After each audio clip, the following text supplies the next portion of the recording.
Hey, it's Rosemary here. How you doing? Okay, unless a kernel of wheat is planted in the soil and dies, it remains alone.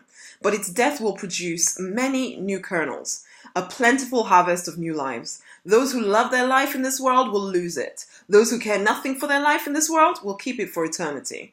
Now that's a little bit of a quote from John. It's the Bible. Okay. Now you can listen to that again, or in the words of Elsa from Frozen, let it go. Let it go. Can't hold it back anymore. Okay? For years, I fought for a life that I didn't want, but I thought I had to have. One where I was alone. Well, I wasn't alone. I just felt alone, even in the midst of many, many, many people. There were all these traditions I had to obey in order to be accepted by the tribe. The tribe being my extended family, my church, the company I worked for, my circle of friends, and all of these circles came with their ideas of how I was supposed to live in order to be accepted by them.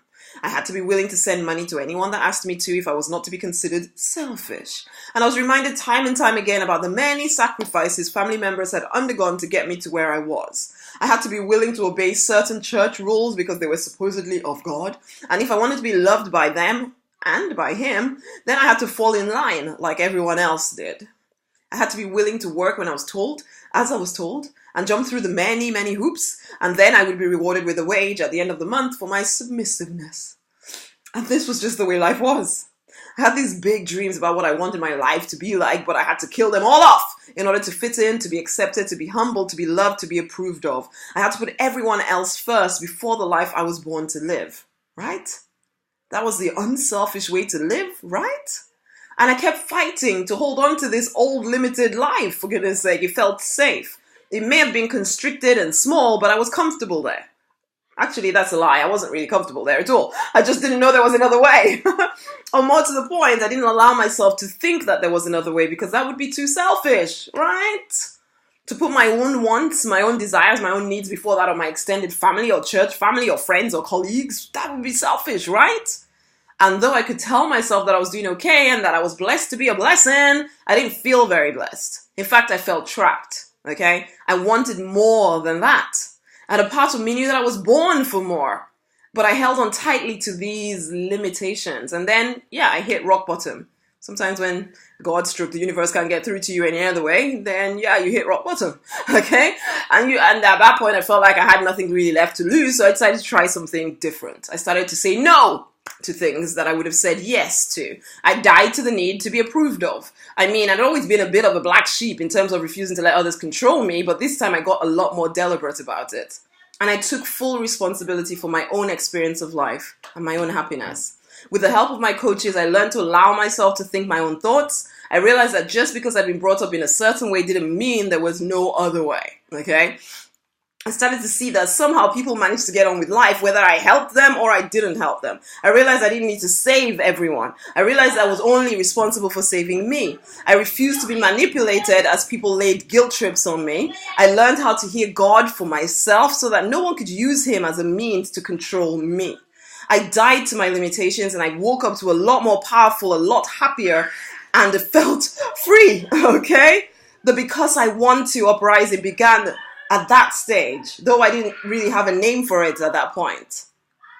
I see you, leader, holding on desperately to a known version of life, one where you are easily manipulated to fulfill the desires of everybody else in your life. You may call it your responsibility, but is it? Have you even ever taken a moment to question your old thinking? If you fight for your limitations, you get to keep them, you know. You've been brought up to believe that you have to be willing to say yes when anyone needs you. You were brought up to believe that this is the right way to live. And so you give up on your own dreams in order to keep everybody else ticking over. You think that if you stop being everything to all people, then the world will cease to exist. You feel you have to save everyone, but do you? Or is everyone responsible for their own life, okay? Or is everyone capable of figuring out how to save themselves if necessary? At the moment you stay small and they stay small because you're trying to help them and blah, blah, blah, blah, blah, nobody's winning. But what if you let go of old traditions, old rituals, and instead got very deliberate about fighting out or figuring out what your life is actually supposed to be about? What if you stopped allowing yourself to be manipulated even by those who love you? What if you died to the need for approval of the world and instead you just chose to do the things you dream of? Those dreams that you try so hard to dampen down, they were given to you to fulfill. Only you can fulfill them. And while you ignore them, living this kind of small existence, the world suffers with the loss of you. Yes, in the short term, people will think, when you start to step into your power, people will think that you're crazy, you're selfish, and they'll think, you're everything horrible, okay? But what if you just simply died to your need to please anyone and everyone? And instead, you stepped fully into who you are. You actually chose to give your ideas a try. What if by dying to the old way of thinking and living, you allowed yourself to birth a more abundant experience of life? What if you started then to change more lives and to create more wealth? You care too much at the moment about your standing, your current standing in the world. You care too much right now to be liked by all the people in your world. And so you don't see that if you would just die to this limited version of your current life, then a more expansive one awaits you. Leader, it's time to wake up. Just because everyone says this is the way doesn't mean it's the only way. Die to that life. Stop holding on so tightly to a known version of life and instead dare to step into a more expansive version of life. One where you're happy, fulfilled, and where you change more lives and you create more wealth because you want to.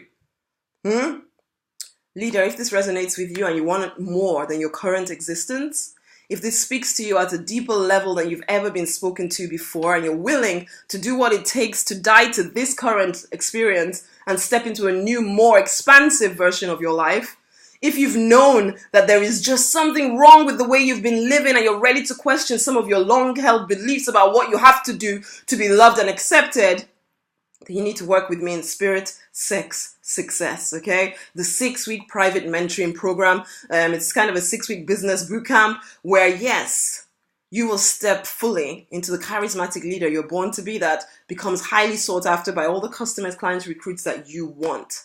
It's time to fight for and to deliberately design the life you're born to live because you want to. And if you want to find out more about Spirit, Sex, Success, it's rosemarylonnieknight.com/Spirit, Sex, Success.